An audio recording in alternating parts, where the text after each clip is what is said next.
പന്തക്കുസ്തായ്ക്ക് വേണ്ടിയുള്ള ഒരുക്ക ദിനങ്ങളിലെ 12-ാം ദിവസം. പുറപ്പാട് പുസ്തകം 31-ാം അധ്യായം 3-ാം തിരുവചനം. ഞാൻ അവനിൽ ദൈവീക ചൈതന്യം നിറച്ചിരിക്കുന്നു, സാമർഥ്യവും ബുദ്ധിശക്തിയും വിജ്ഞാനവും എല്ലാത്തരം ശില്പവേലകളിലുമുള്ള വൈദഗ്ധ്യവും അവന് ഞാൻ നൽകിയിരിക്കുന്നു. പഴയ നിയമത്തിൽ ദേവാലയം പണിയുവാൻ ദൈവം തെരഞ്ഞെടുത്ത വ്യക്തിയാണ് ബെസാലേൽ.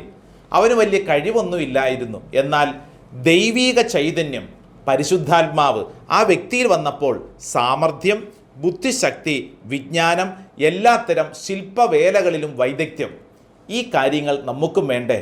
കഴിവില്ലെന്നും ഗുണമില്ലെന്നും പറഞ്ഞ് മാറി നിൽക്കാതെ പരിശുദ്ധാത്മാവിന് വേണ്ടി പ്രാർത്ഥിക്കുന്നതനുസരിച്ച് ഈ ദൈവിക ചൈതന്യം നമ്മളിൽ ഈ പറഞ്ഞ കഴിവുകളെല്ലാം സമ്മാനിക്കും. വചനം കേട്ടുകൊണ്ടിരിക്കുമ്പോൾ തന്നെ ഈ വചനത്തിൻ്റെ ശക്തി നമ്മിൽ നിറയാൻ ആഗ്രഹിക്കുന്നു, പ്രാർത്ഥിക്കുന്നു. അത് സംഭവിക്കട്ടെ. ആമേൻ.